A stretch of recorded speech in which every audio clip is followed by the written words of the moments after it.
It is the year 1214. The Kingdom of France is about to be erased from the map.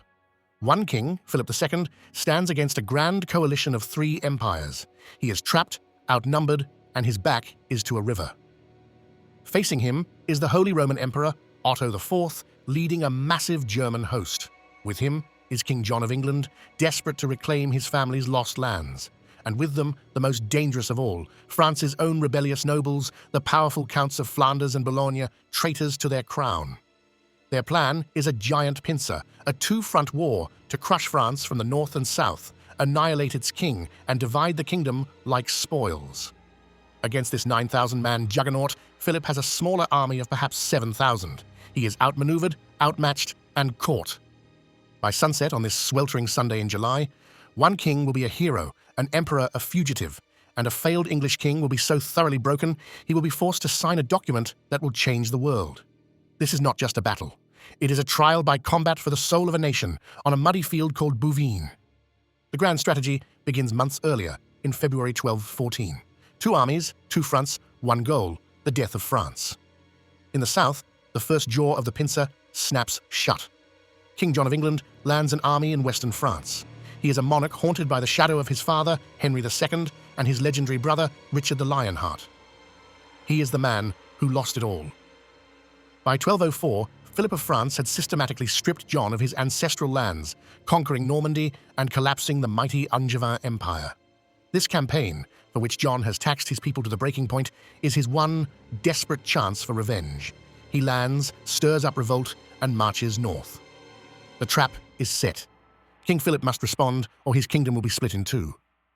King Philip makes the greatest gamble of his life. He stands in Paris, facing a war on two fronts against a superior foe. One wrong move, and the Capetian dynasty ends. But this is Philip, called Augustus by his chroniclers. He is a patient, ruthless political operator. He will not be drawn. He makes an audacious choice. He splits his forces. He sends his son, the young Prince Louis, south with a small army and a single, desperate command: hold. Philip himself, with his best knights and loyal town militias, will race north. He goes to the Abbey of Saint-Denis and takes the sacred Oriflamme, the golden flame. This is no mere flag. It is a holy relic, a banner of blood-red silk only unfurled when the realm is in mortal danger. Its presence is a vow. No quarter will be given. His plan: intercept and destroy the main army, the 9,000-man imperial host, before it can reach the undefended walls of Paris. As Philip marches north, a miracle happens in the south. On July 2nd, at the siege of Roche-aux-Moines, King John's southern pincer does not just fail, it shatters. John has the castle surrounded, but his nerve breaks. His local allies, who he deeply distrusts, refuse to fight Prince Louis's approaching army. At the mere rumor of the French prince's advance, King John, soft-sword, panics. He burns his own siege engines and orders a full, humiliating retreat. The entire southern threat evaporates. The Grand Pincer is broken. The news of John's catastrophic failure lands like a thunderclap in the northern coalition camp.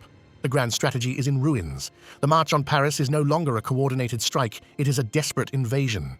Emperor Otto knows he is now alone. He must find and crush Philip's army. For Otto, this is personal.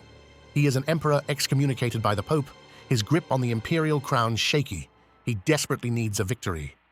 With him are the two great traitors, Count Ferrand of Flanders and Renaud of Boulogne, men consumed by hatred for Philip.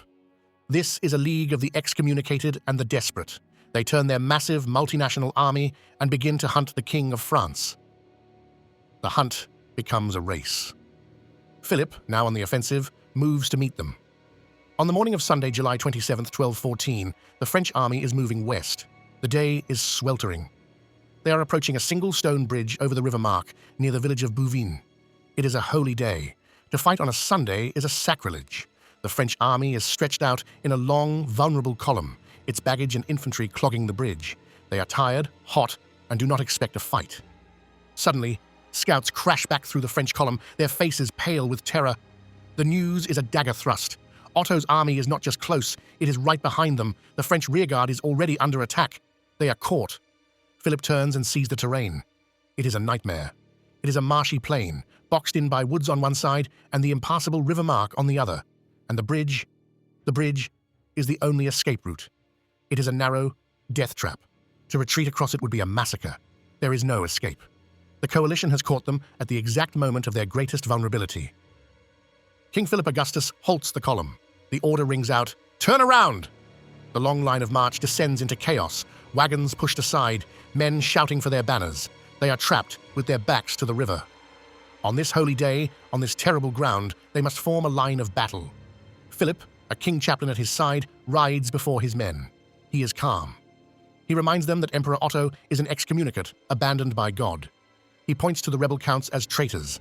Their cause, he declares, is just. This will not be a battle of tactics. This will be a trial by combat, judged by God himself. In the heat and confusion, the French line hastily forms. Philip, a brilliant tactician, organizes his 7,000 men into a three-part formation. The right wing is commanded by the Duke of Burgundy. The left is given to Philip's cousin, Robert of Dreux.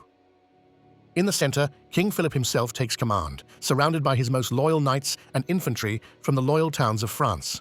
These are not just serfs, they are militiamen from the communes, fighting for their king. Above them, a standard-bearer unfurls the Oriflamme. The golden flame streams in the hot wind, a sacred promise, no quarter will be given. Across the plain, the 9,000-man coalition army mirrors them. Their line is a sea of painted shields and banners. On their left, the Flemish knights under Count Ferrand. On their right, the English troops, commanded by King John's illegitimate half-brother, William Longsword, alongside the traitor Renaud of Boulogne.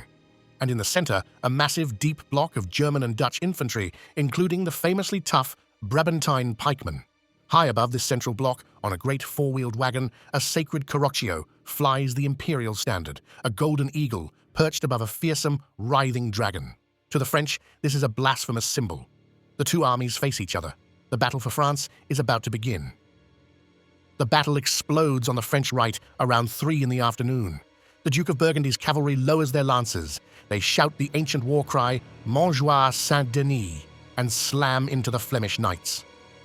The sound is a deafening crash of lances on shields.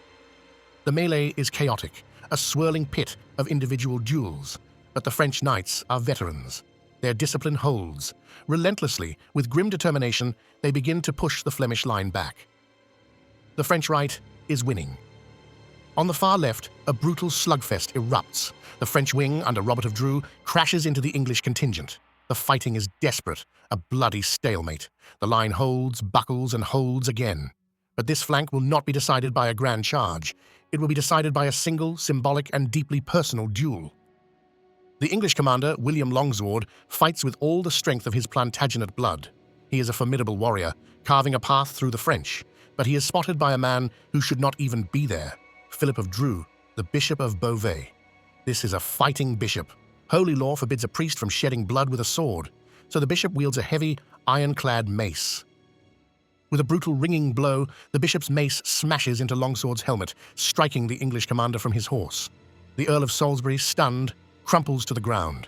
He is immediately swarmed by French infantry and taken prisoner. The sight of their leader being captured breaks the English morale. Their flank disintegrates. The English mercenaries turn and flee. Both French flanks are now victorious. The coalition army is buckling, but this is the moment of greatest peril. While the knights were winning on the wings, a terrible crisis has developed in the center. The massive block of Allied infantry, those tough German and Dutch pikemen, has been advancing. They are a slow, unstoppable glacier of steel. They crash into the French town militias. The militias fight bravely but are overwhelmed. The French infantry line breaks. A gap is torn open in the very center of the French line. Through that gap surges a group of German infantry. They are not looking for plunder. They see the royal standard. They see the king. They head straight for Philip. In the chaos, a foot soldier with a long, hooked billhook, a peasant's weapon, lunges forward. He hooks the king's armor. With a vicious pull, he yanks King Philip II right off his horse and onto the ground. The King of France is down.